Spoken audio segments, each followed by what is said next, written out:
नमो भगवते वासुदेवाय नमः। श्री कृष्ण गोविंद हरे मुरारी, हे नाथ नारायण वासुदेवा।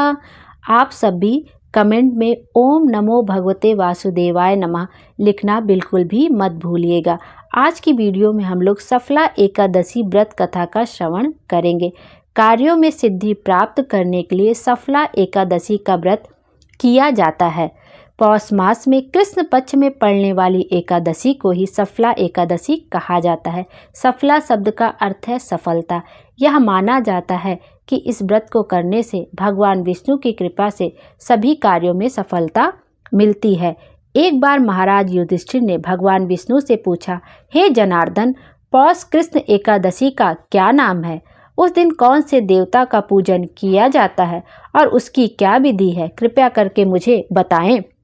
भक्त वत्सल भगवान श्री कृष्ण कहने लगे कि धर्मराज, मैं तुम्हारे स्नेह के कारण तुमसे कहता हूँ कि एकादशी व्रत के अतिरिक्त मैं अधिक से अधिक दक्षिणा पाने वाले यज्ञ से भी प्रसन्न नहीं होता हूँ।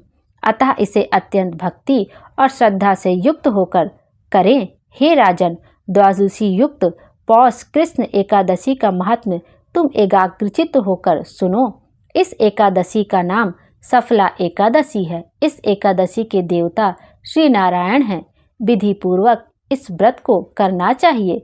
जिस प्रकार नागों में शेषनाग, पक्षियों में गरुण, सब ग्रहों में चंद्रमा, यज्ञों में अश्वमेघ और देवताओं में भगवान विष्णु श्रेष्ठ हैं, उसी तरह सब व्रतों में एकादशी का व्रत श्रेष्ठ है। जो मनुष्य सदैव एकादशी का व्रत करते हैं वे मुझे परम प्रिय हैं। अब इस व्रत की विधि कहता हूँ, ध्यान से सुनो। मेरी पूजा के लिए ऋतु के अनुकूल फल, नारियल, नैवेद्य आदि 16 वस्तुओं का संग्रह करें। इस सामग्री से मेरी पूजा करने के बाद रात्रि जागरण करें। इस एकादशी के व्रत के समान यज्ञ, तीर्थ, दान, तप तथा और कोई दूसरा व्रत नहीं है। 5000 वर्ष तप करने से जो फल मिलता है उससे भी अधिक सफला एकादशी का व्रत करने से मिलता है। हे राजन, अब आप इस एकादशी की कथा सुनिए। चंपावती नगरी में एक महिष्मान नाम का राजा राज्य करता था। उसके 4 पुत्र थे।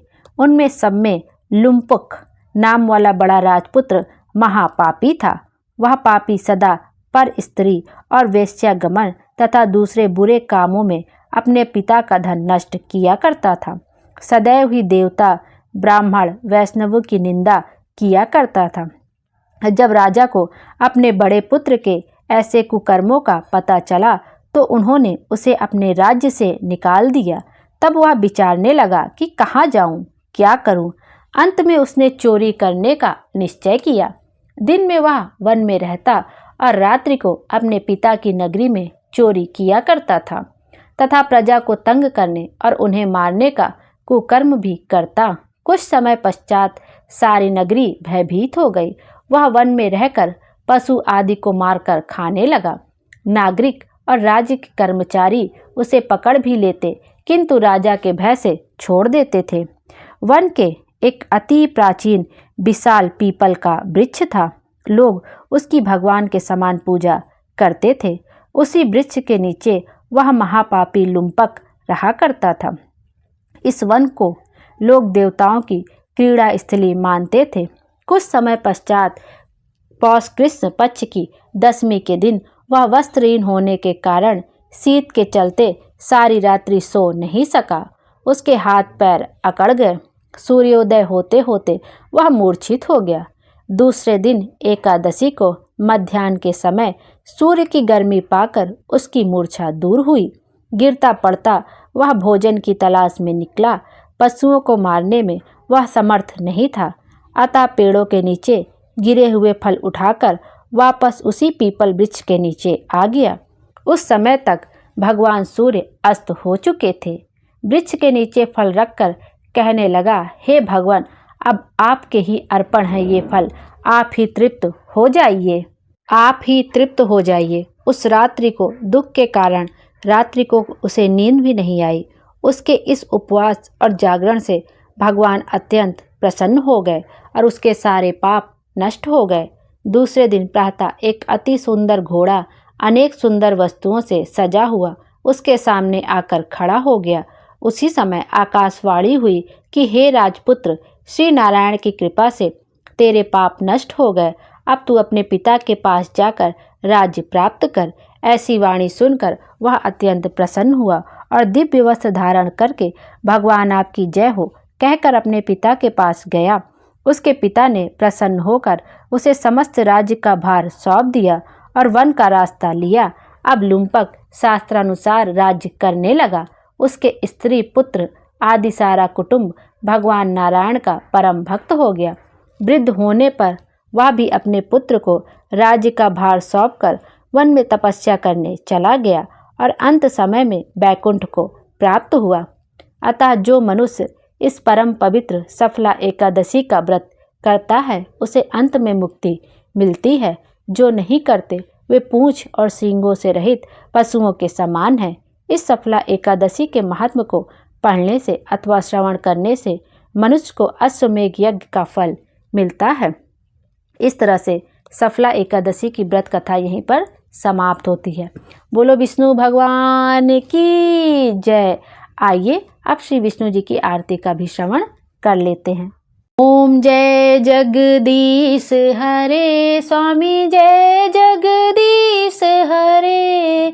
भक्त जनों के संकट, दास जनों के संकट क्षण में दूर करे। ओम जय जगदीश हरे। जो ध्यावे फल पावे, दुख बिन से मन का। स्वामी दुख बिन से मन का। सुख संपत्ति घर आवे, कष्ट मिटे तन का। ओम जय जगदीश हरे। मात पिता तुम मेरे, शरण गहूँ मैं किसकी। स्वामी शरण गहूँ मैं किसकी। तुम बिन और न दूजा, आस करूँ मैं जिसकी। ओम जय जगदीश हरे। तुम पूरन परमात्मा, तुम अंतर्यामी। स्वामी तुम अंतर्यामी। पार ब्रह्म परमेश्वर, तुम सबके स्वामी। ओम जय जगदीश हरे। तुम करुणा के सागर, तुम पालन करता। स्वामी तुम पालन करता। मैं मूरख खल कामी, कृपा करो भरता।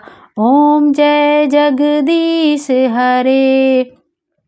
तुम हो एक अगोचर, सबके प्राणपति। स्वामी सबके प्राणपति। किस विध मुलू दया मैं, तुमको मैं कुमति। ओम जय जगदीश हरे। जय जगदीश हरे। दीन बंधु दुख हरता, तुम ठाकुर मेरे। स्वामी तुम ठाकुर मेरे। अपने हाथ उठाओ, द्वार पड़ा मैं तेरे। ओम जय जगदीश हरे। विषय विकार मिटाओ, पाप हरो देवा। स्वामी पाप हरो देवा। श्रद्धा भक्ति बढ़ाओ, संतन की सेवा। ओम जय जगदीश हरे। स्वामी जय जगदीश हरे। बोलो विष्णु भगवान की जय। उनकी कथा सुनने और आरती करने वाले की सभी की मनोकामना पूरी हो और उनके जीवन में खुशियाँ ही खुशियाँ रहे। श्री शिवाय नमस्तुभ्यम। हर हर महादेव। भोले बाबा हम सब की मनोकामना पूरी करें और हमारे जीवन को खुशियों से भर दे। Thank you.